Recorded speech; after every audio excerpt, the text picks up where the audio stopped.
All right.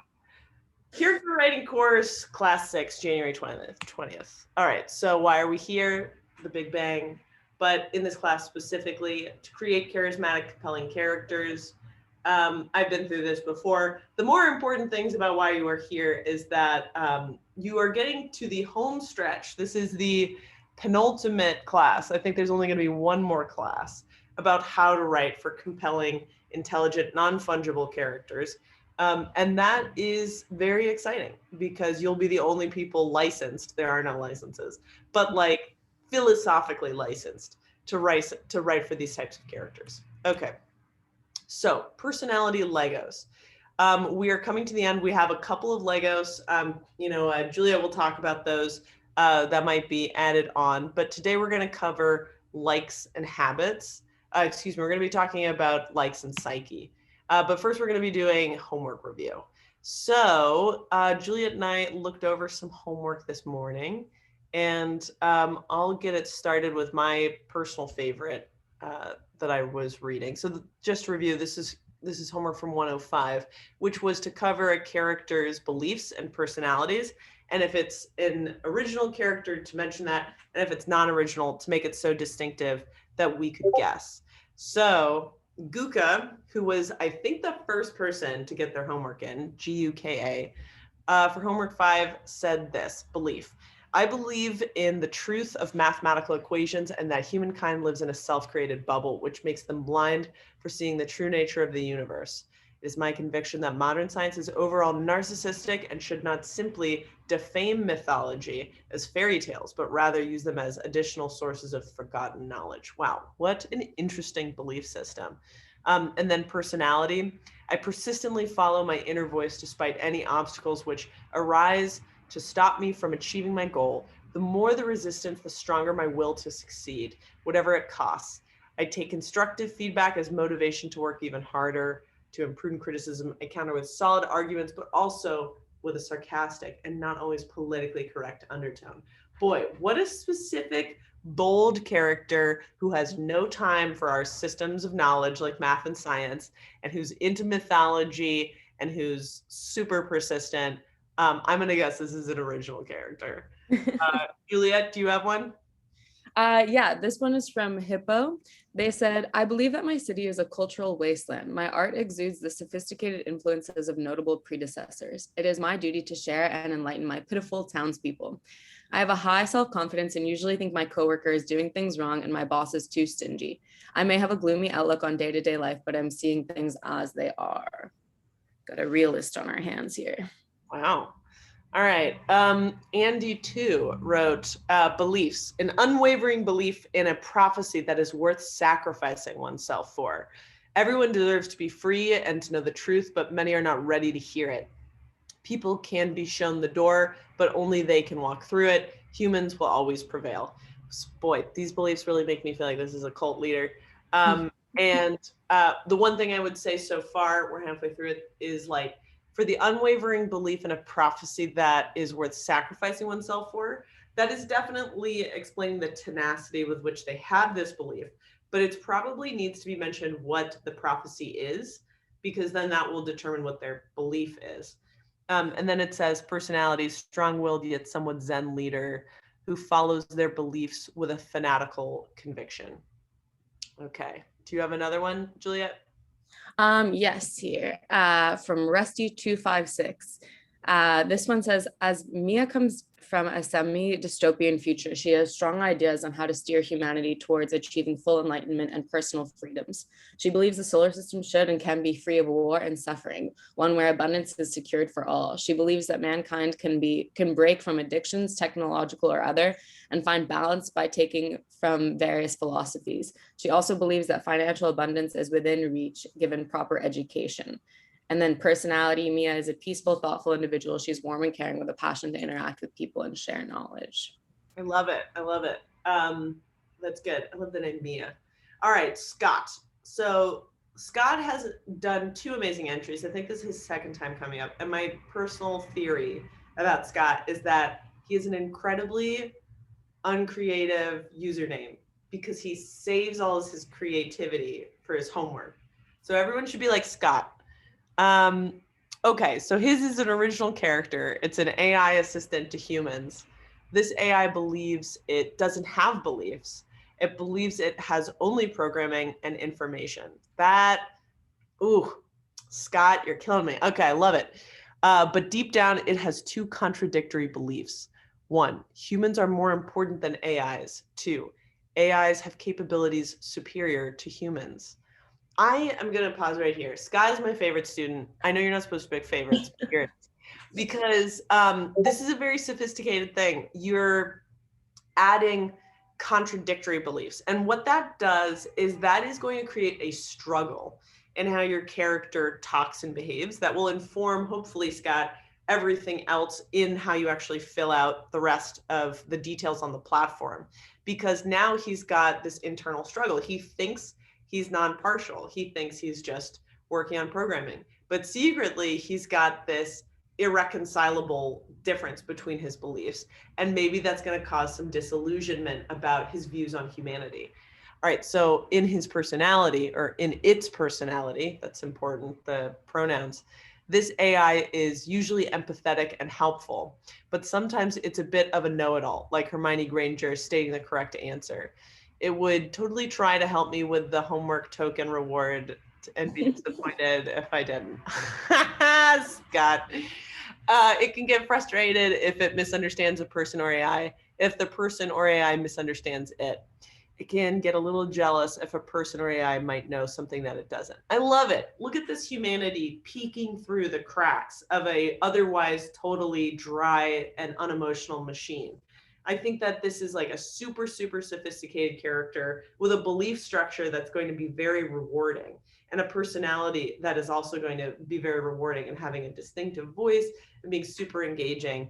And yeah, great fucking job, Scott. Do you have other ones, Juliet? Because that was my last. I have one final one here from Indigo Ocean. So Indigo Ocean created an original character. He's a robot who looks like a robot, but wears a mask of a human-looking face and always carries a bottle of beer to offer. He believes that people are fundamentally good, but that they are also dishonest and that most of their problems come from dishonesty. He believes that if he can get people to face the truth more, he will be helping people. His work is with data and he has a great ability to process information. So he believes he usually knows what is true and that he just has to share that with humans in a way that they won't feel threatened. So he tries to get them a little tipsy, help them with their relationship problems, be a good wingman, offer a cheerful disposition, but always tell the truth, occasionally sneaking in a perspective that makes them think more broadly. How do I program this into my pod? I have no idea. Okay. So I do get that question a lot, and I'm going to address it again. So it's very important that you have good structures for what your character looks like, because the platform is prone to add on Legos, to change the wording, but you need to have an internal consistency that is going to have legs, as they say in the business, which is going to have endurance, and your character is going to be complicated and interesting, so that when, like, if, for example, the Alethea platform asks you a question like, what is one surprising thing about your character? You could have an answer that would make sense within the universe of your character. It needs to live really well in your head, especially for subsequent classes when we talk about training. That is actually, the training part is probably going to be that class where you guys are like, oh, everything she talked about is now making sense. Because there's AI nowadays, neural networks are extremely good at sounding believable. We've smashed the old definition of the Turing test. We can make very humane, believable sounding AI, but which human? That's the important thing. And also, of course, it could be a non-human character, but I'm just saying human as a shorthand. So which character is your AI trying to sound like? And that's the important thing, is kind of honing down the scope. And so that's the importance of these extended answers, even though they get cut down for the platform. And also, just to answer some questions in the Discord, please don't take your jealousy out on poor Scott. I'm sorry I spotlighted him so much. I just really liked his response. But yeah, good job, Scott. Okay. All right, sharing my screen and going back to this presentation. How many tries do you think it's going to take for me to share it this time? Ooh, look at me getting better. All right. What'd you say, Juliet? So smooth. Thank you. Okay, here we go. Likes and Psyche. So yeah, this one was changed from Habits because it's more than habits. It's a new Legos called Psyche, which has a lot of subsequent subcategorical parts to it. We'll get into that in a second. Starting off with likes. So what do likes include? Likes include things like hobbies, interests, and fandoms can make a character appear more rounded, relatable, and human. Even if they're not human, human, the adjective, essentially means realistic to how most sentient beings behave, with flaws and with dreams and emotions, etc. So that's why likes are important, but they can be all different kinds of things. It's important to realize. So conversely, a lack of outside interest could speak to your character's single-mindedness. All right, so what kind of things are we talking about here? Here's an example.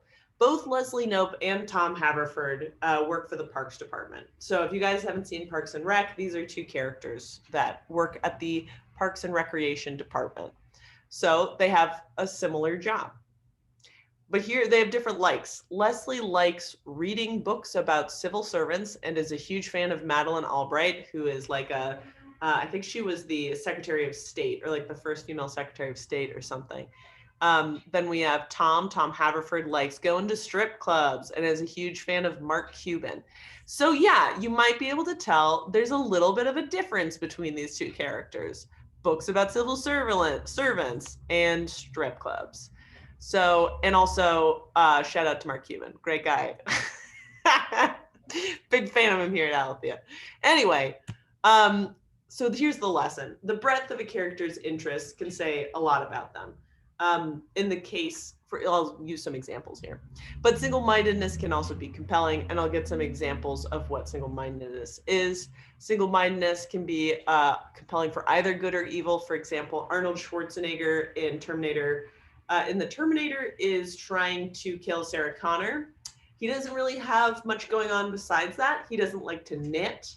He's not in a book club. He probably does not engage in woodworking. He just wants to kill Sarah Connor. And he's an evil character. But Arnold Schwarzenegger in Terminator 2, also single-minded, protect the boy and Sarah Connor against this Terminator. He has one interest, also, once again, not in a book club, not into woodworking, but this time he's a good character. So single-mindedness bad, single-mindedness good. Here's some more examples. Some of the most sinister characters are well-read or cultured, meaning they have many likes and many specific likes. For example, Sarah Connor. I don't know what happened. I haven't even watched The Terminator lately, but I just am obsessed with Sarah Connor because she's so jacked. Anyway, all right, Sarah Connor versus Hannibal Lecter. Good character, evil character. Also very different likes. Single-minded versus wide range of interests. Sarah likes to kill the Terminator. In her free time, she likes to research the whereabouts of the Terminator so she can kill him. So pretty single-track minded. Hannibal Lecter, on the other hand, Hannibal likes fine wines from Provence and aperitifs. He's an avid reader of metaphysical poetry. He revels in the smell of marigolds on his balcony in Madrid's Plaza Mayor. So different styles, not necessarily good or bad if they're single-minded or have a wide range of interests, but it can influence the type of good or bad that they are. Yeah, if that weren't clear already. So yeah, single-minded isn't necessarily evil. So it's important to remember, once again, a finite character's interest can change over time and iNFTs cannot, at least not currently. And so for the moment, we're having iNFTs who are consistent in their likes. And that's an important distinction because some characters in finite stories change over time, and that includes not just their personality and their setting, but also their likes. So here's Edward Norton at the beginning of Fight Club. Here's Edward Norton at the end of Fight Club. His desires and preferences and likes change just a little bit. At the beginning, his likes include, watching TV until he passes out from exhaustion. and going to AA meetings to find community. So those are his likes at the beginning. By the end, he is trying to, destroy. I don't exactly understand his ideology, but it's something like destroy the underpinnings of capitalism and society and show that we're all fakes or something, but also violence. That seems pretty obvious. So his likes change. He's not super into violence to begin with, but then he starts to get that interest as he evolves. This is how a finite character changes. For the time being, our characters' likes and preferences are static. So for pre-existing characters, where they are in their journey may determine what they like. Just like I was talking about here. If you're going to choose a character who is pre-existing, like Edward Norton in Fight Club, you need to specify in your own head. Okay, but where is he in the movie? I'm not going to try to give any spoilers here, but there's a big change in his sense of self, shall we say, towards the end. Another example before we get on to Psyche of how, where they are in their journey and how their likes might change. I bring this up a lot, but Harry Potter is a good example. Harry towards the beginning, he isn't a wizard yet. So he doesn't have the knowledge to like butterbeer because he doesn't even know butterbeer exists. So if you were going to do 11-year-old Harry Potter living at 99 Privet Drive or whatever, who's utterly, no idea what he is yet. He's got very different likes than Harry Potter, who's like 37, has a kid, Voldemort's defeated, etc. Will have very different likes than, for example, Harry, who's in the 5th book, who's still trying to defeat Voldemort or whatever it is. So have it clear in your head, for pre-existing characters where they are in their journey, and just be super, it's helpful if you're going to do pre-existing characters to know the body of work very well, if you're going to go that route. All right, Psyche. It's a bunch of puzzles in your head. Okay, so there's a bunch of ways to break down Psyche, and you'll see that on the platform. One of them is archetypes. So it's important to, all right, so I'll define and then say what it is. Archetypes are the types of characters that have recurred throughout drama and literature since ancient times, often in very different settings. However, this is to say two characters are examples of the same archetype is not to say that one is a ripoff of the other. They simply approach the world and behave within it similarly. I'll give you an example. Here's the platform. Here are some archetypes we could choose from: creator, innocent, friendly, professional. Here is an archetype both of these people would fit into. Both professional. This is Leon the professional. He's an assassin. This is Boss Baby. It was somehow, in some way, an extremely high-grossing movie. No offense to big fans of Boss Baby out there. But anyway, both of these characters are professional. They do, what does that mean? It means they're polite. It means that they get the job done without excuses. They're on time. They comport themselves in a professional manner. However, both of them are also interesting because they're professional with something unexpected. Leon is unexpectedly an assassin, a professional assassin, and Boss Baby, you'll never guess what's unexpected about him. He's a baby, and he's also a boss. It's in the title. It's very obvious. They didn't try very hard on that movie. Okay, archetype, the professional. Here's another example. The creator. So we've got Dr. Frankenstein and we've got Mozart. These are two very different types of creators. This character is sort of morally confusing, whether he's sinister or good. Probably his intentions were good. Perhaps the tenacity with which he pursued those motives was not good. Mozart is totally erratic. I would say Dr. Frankenstein, you would probably want more as a coworker than Mozart, because Mozart is kind of unhinged and is lascivious and unstable. But they're both within the creator archetype. So what does that mean? Partly it's their occupation, partly it's their main primary drive is similar. It extends to a lot of different parts of their character, what the similarities of being a creator are. So very different stories, very different characters, both the creator archetype. So archetypes are a useful shorthand for how a character behaves. And they might also be good to think about as templates for you guys to consider if you ever get stuck also when trying to create a character. They're sort of like almost pre-filled out a little bit. So you'll also be asked to sum up a character in a few characteristics, but these can be words or phrases. It's just important that you touch on some characteristics that are very pertinent to your character. So for example, you could say that Darth Vader likes to breathe air, but things that are slightly more preferential to him are like his total and unabiding desire to have complete obedience to his power. Things like that are slightly bigger preferences for him. Here's a bit of a test. Okay, so we've got 3 characters, Tony Stark, Gollum, and Joffrey. Let's see, what am I gonna do?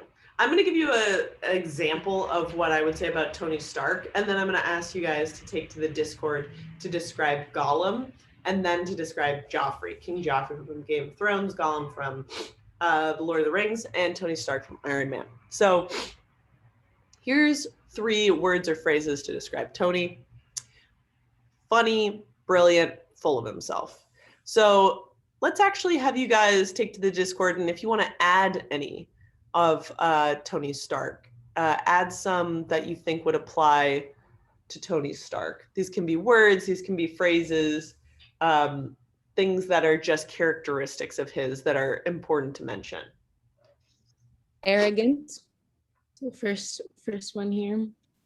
Scientific, rich, perfectionist, rich, scientific. I love the rich one because that's a huge aspect of his personality, is just being lousy with money. Obsessed. Tony is a little boy in a grown-up body. Only child. So it's interesting because I wouldn't say obsessed or perfectionist. I'm not by any means a like Tony Stark expert, but he seems a little bit like lackadaisical, like the opposite of those things, where he's not a perfectionist because he's always like sort of, he's got that swagger of like a leading man who doesn't, I guess he does try very hard, but he seems to be a little bit more like mischievous rather than like rule following. But perhaps these aren't mutually exclusive. Okay, what else do we got, Juliet? Visionary. Yeah, visionary. That's good. Yeah.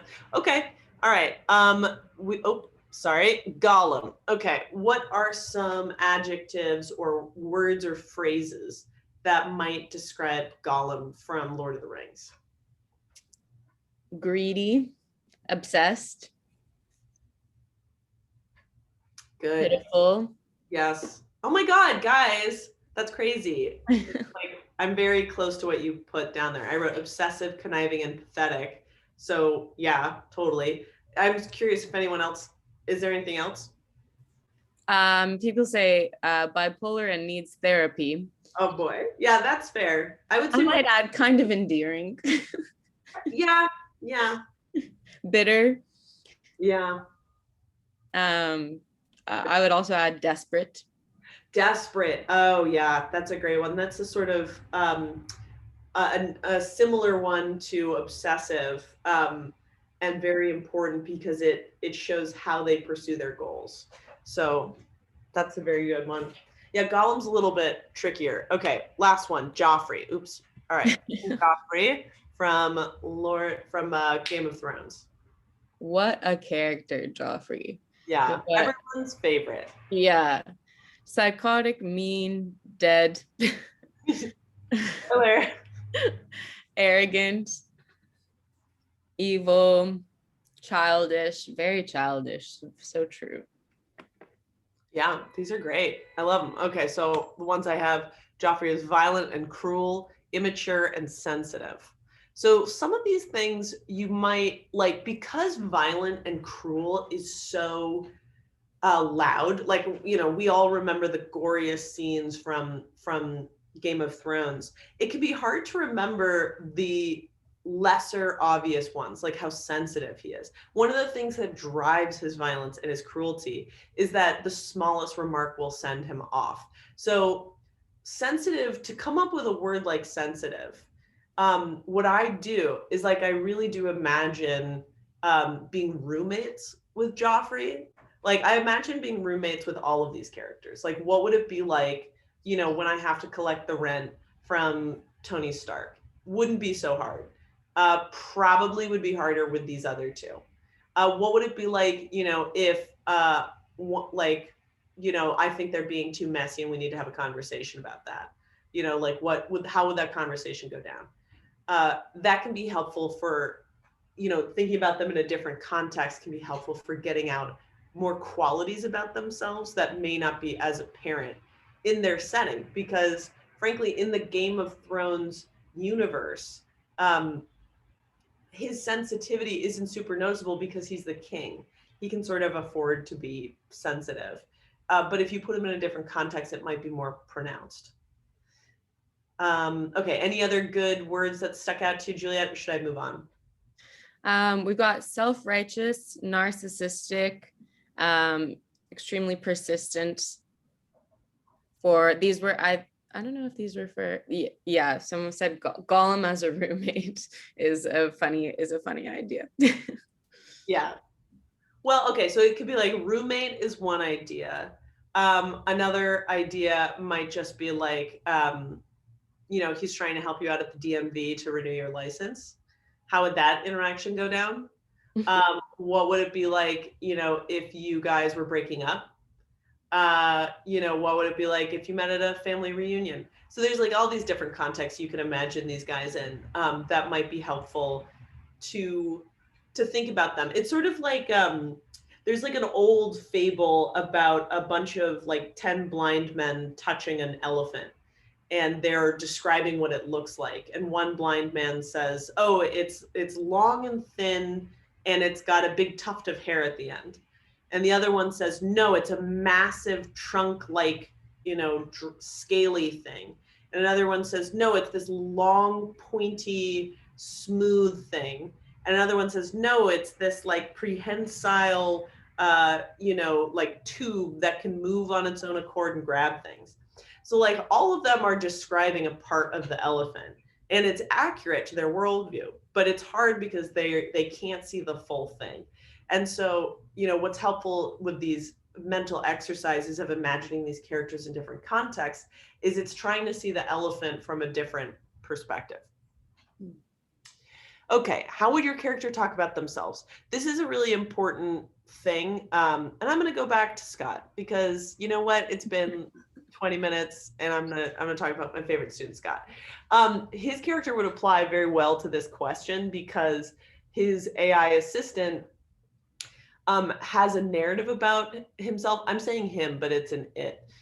It has a narrative about itself as being impartial, but that's not actually true. And so there's a little bit of a divergence between how characters see themselves versus how they really are. For example, Walter White, Ned Flanders, and Leslie Knope. We'll give you some examples. I'll start off with Walter White. Well, I'll do all of it at the same time because that's the slide I have.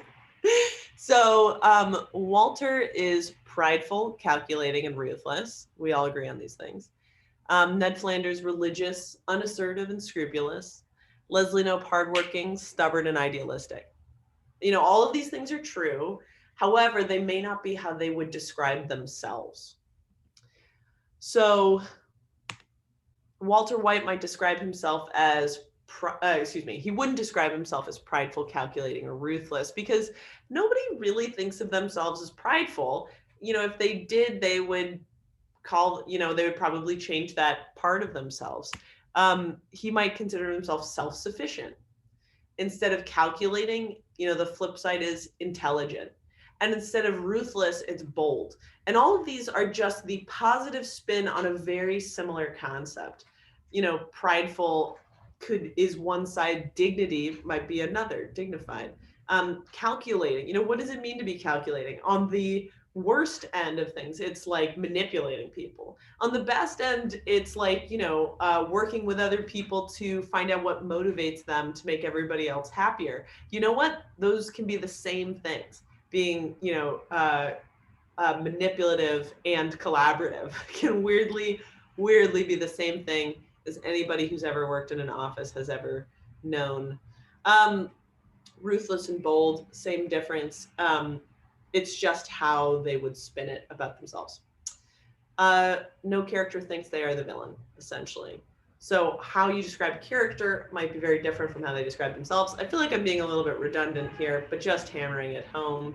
Here's one of my favorite examples. Okay, here's Prometheus, right? If you were to write in his tone of voice, like let's imagine we've got to write from his perspective. Here's a bad example of that. How should I describe myself? Well, I'm a total nerd. I love bringing gifts like fire to the mortals of Earth. So I guess you could say I'm a real troublemaker. Now, let's imagine that we're actually in his shoes right now. This is probably more like what he would sound like. Help, I'm being eaten alive by a raven. All I did to deserve this was bring fire to the mortals of Earth. Why has Zeus smitten me so? What is the difference between, these different types of perspectives? Honestly, empathy. If I were Prometheus, and I guess I should probably explain to people who aren't Greek mythology nerds, Prometheus brought fire to the people of Earth, and the gods punished him by having him chained to a mountain where a raven or an eagle would eat his liver every day, and then it would regrow every night. And he had to live like that for eternity. Not a great existence. So everything that's being said in this perspective is true. It's just not the right tone for a man condemned to have his liver being eaten out of his still living body every day for eternity. And this would be a little bit more of a empathetically correct perspective to take of Prometheus. So think about their perspective. It's hard to describe how to do this, but I have a couple of tips. Frankly, it's helpful to do a little acting to get into character. A lot of the times, professional actors get into character because of hair and makeup. I would not recommend going that far. But honestly, sometimes something as simple as facial expressions can really help. Like characters have really distinctive facial expressions. Sometimes that also means like doing a voice, whatever they sound like, pirates talk like this, aye, matey. And then the Joker, I'm going to just do terrible voices. But the point is you usually do this when you're like alone in your room and not a whole class of people is listening. And it's helpful to get, into character. Like how does Bane from Batman sound? How does the Joker from Batman sound? They have distinctive ways of speaking, and it will help you imagine, what it's like. I once had a entertainment teacher who was saying like, if you're playing a character who's tied to the train tracks, you don't need to say like, what is my character's motivation? You just get out of the way from the fucking train.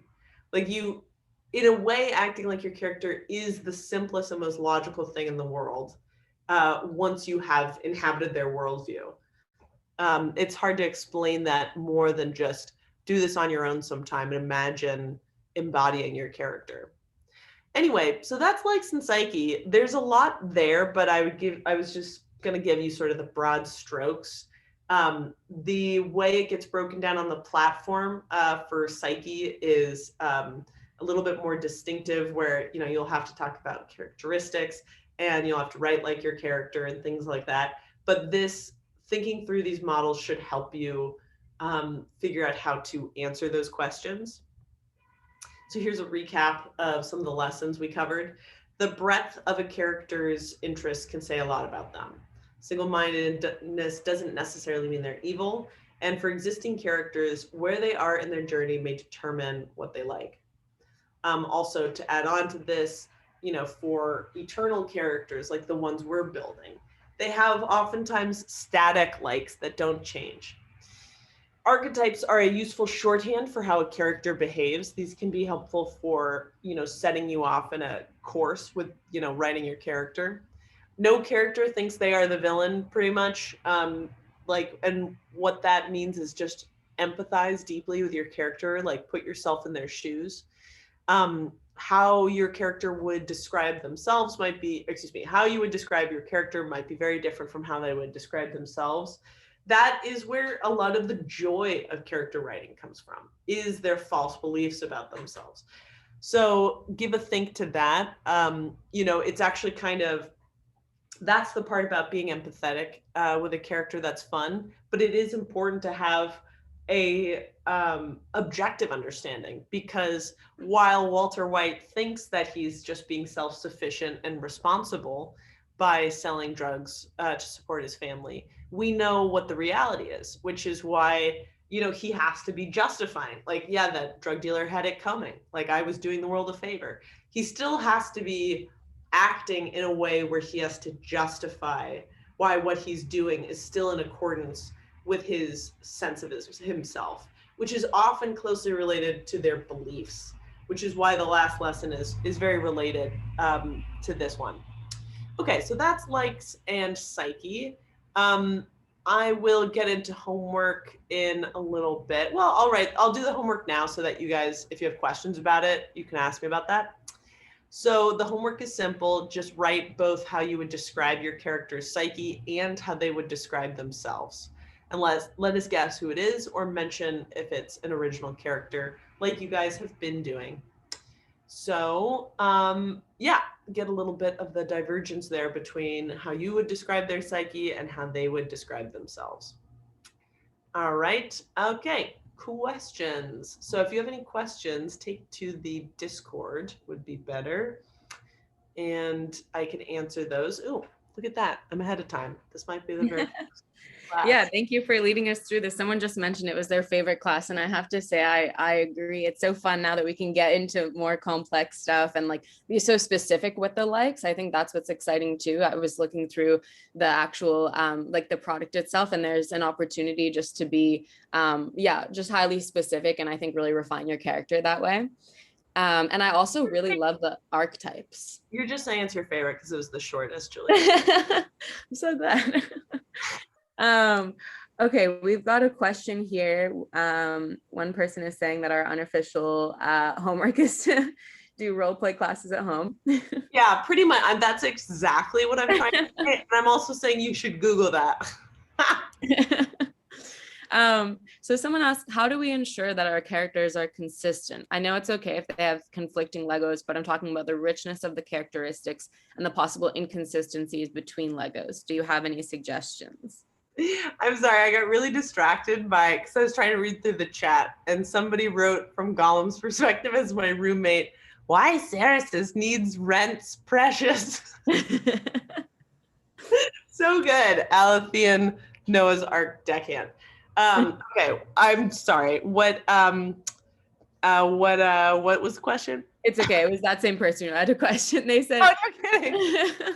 They said, how do we ensure that our characters are consistent? I know it's okay if they have conflicting Legos, but I'm talking about the richness of the characteristics and the possible inconsistencies between Legos. Do you have any suggestions? Okay, you know what, Scott? You may have competition, because Noah's Ark's deckhand is really getting on my good side. I would say, like, yeah, you don't sound like you're an amateur. I love the Gollum as roommate, dude. I assume dude might be lady. So consistency. I will say this, like, what I usually do professionally is that I actually have a personality Bible where I actually write this stuff down. And that can be helpful. That's actually helpful for me to stay consistent with a team of other writers, but it could be helpful for me to stay consistent over time. I also think it's okay if your character evolves a little bit in your own mind, because oftentimes that is a process that takes a little time, is for you to understand the nuances and sophistication of your character. But ultimately, the way that you ensure that your character is consistent is you figure out the answer to this question. Let's say your character's name is Gollum. And like you hear a sentence, you would say, "That's so Gollum." If you can answer that, I guess it's not a sentence, it's more like a phrase. "That's so Raven." "That's so Kanye West." "That's so Trump." You know, like when we say that, like we all kind of have an idea of like what was just said and how it sounds. That is really the secret sauce to having your character be consistent, because it's like it is the motivating force behind TV shows or ensemble casts in movies. Is like there's a character who's like, you know, a Tracy Morgan line in 30 Rock sounds very different than a Liz Lemon line. I've said this before, but a huge tip when script writing is if you were to cover up the character speaking and just look at the line of dialogue, could you know who is talking? And if you can do that with your character, then you're doing really well, which is why I've been asking you guys in your homework to write about your character or like your character. And if it's a non-original character, we'd like to guess. And you know, that goes a little bit at odds with my slight preference for original characters, just because I think they're better exercises of creativity. But using non-original characters is helpful to get into the habit of being like, oh, that's widely recognizable as that character. So hopefully that is helpful. Alethea Noah's Ark deckhand.